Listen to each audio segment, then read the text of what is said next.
Hello viewers, আসসালামু আলাইকুম। দেখতে পাচ্ছেন আমাদের জেনারেটরটা একটু সমস্যা হয়েছে।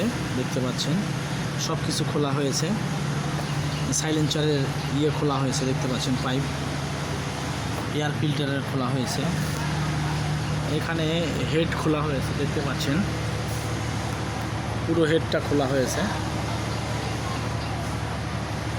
দেখতে পাচ্ছেন পাখার নেট খোলা হয়েছে, দেখতে পাচ্ছেন এই যে পাখার নেট এই পাশে খোলা হয়েছে, দেখতে পাচ্ছেন সাইলেন্সারের সাইড এটা দেখতে পাচ্ছেন, ব্যাটারি খুলে ফেলা হয়েছে,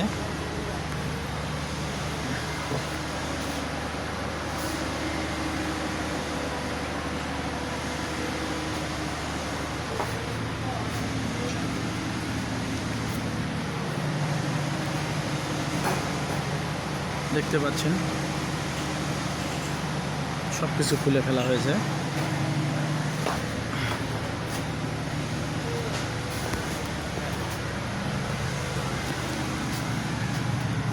মোবিল ড্রেন দেওয়া হচ্ছে, দেখতে পাচ্ছেন এটা হলো রেডিয়েটরের পানি থাকে এখান দিয়ে পানি বের হচ্ছে, মোবিল বের হচ্ছে, মানে পানি আর মোবিল একসঙ্গে হয়ে গেছে। দেখতে পাচ্ছেন সমস্ত ইনস্ট্রুমেন্ট এখানে আছে খোলার জন্য। ঠিক আছে, ভিডিও ভালো লাগলে লাইক কমেন্ট শেয়ার করবেন, চ্যানেলটি সাবস্ক্রাইব করে দিবেন, বেল আইকনটি অন করে দিবেন। ধন্যবাদ, ভালো থাকবেন।